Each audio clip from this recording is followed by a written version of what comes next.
Bonjour à toutes et à tous, c'est Angélique pour une nouvelle vidéo. Aujourd'hui, la question posée est comment divorcer d'avec un ou une pervers narcissique? La première et fréquente question posée est quel est le moment ou le bon moment pour se séparer de cet individu? Eh bien, il n'y a pas de moment propice mieux qu'un autre pour annoncer à un ou une PN la séparation. Le seul bon moment, je dirais, c'est quand vous avez pris conscience de la relation toxique dans laquelle vous vous trouvez et qui vous rend extrêmement mal. Je dirais aussi que ce n'est que lorsque vous avez repris confiance en vous, dès lors que vous avez déjà utilisé le principe de la contre-manipulation, alors à ce moment, je dirais que c'est le bon moment. Car après tout cela, vous serez à même d'être assez fort pour faire front à ce personnage détestable. L'autre question, c'est quand lui dire que nous nous séparons ou divorçons? Donc en fait, une fois que vous avez pris cette décision, il vous faut absolument rester sur vos positions. Continuez la contre-manipulation et restez vigilant. Mais le plus important, ne dévoilez absolument rien de votre projet de séparation pour l'instant. Il vous faut préparer, je dirais, votre sortie dans les meilleures conditions pour vous. En attendant, il faudra nécessairement mettre en œuvre une stratégie bien ficelée. Ce n'est pas évident quand nous n'en sommes pas habitués, mais quand je parle de stratégie, c'est qu'il va falloir penser à regrouper toutes les preuves que vous pouvez afin de vous protéger pour la suite.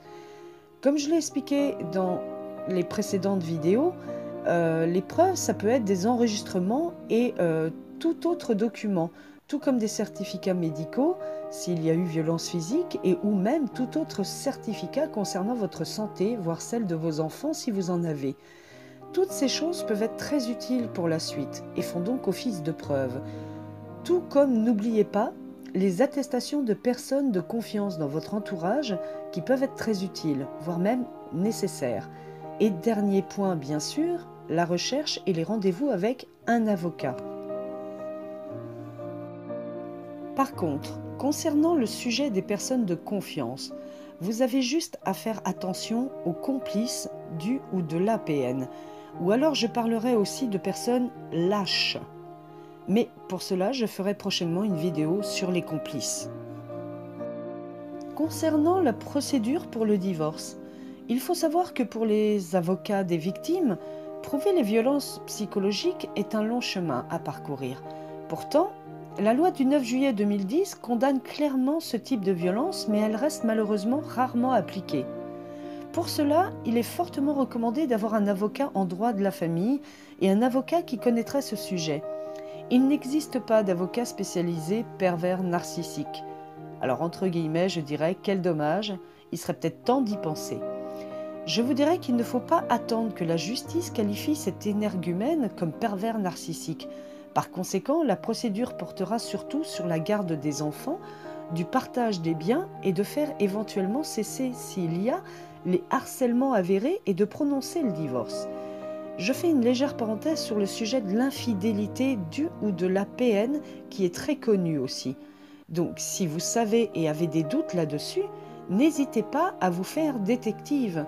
Cela peut aider encore plus dans votre dossier, les juges ne statuant que sur toute preuve. La complexité de cette affaire. Gardez bien en tête que dès l'instant que vous mettrez une procédure en route, le ou la PN considérera encore davantage que vous êtes la personne à détruire coûte que coûte, encore plus qu'avant, car c'est un affront de porter atteinte à son image. Alors cet individu cherchera tout ce qui pourra vous porter atteinte également. Donc attendez-vous à cela.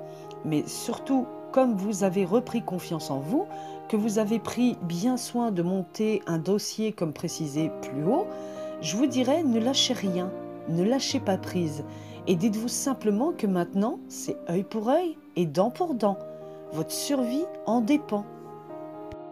Voilà pour cette vidéo qui est terminée. Tout ce que je peux vous dire, c'est tenez bon. La bataille peut être longue, mais ne lâchez rien et pensez à votre vie future qui sera bien meilleure. En attendant, je vous souhaite beaucoup de courage et prenez soin de vous. Je vous dis à bientôt.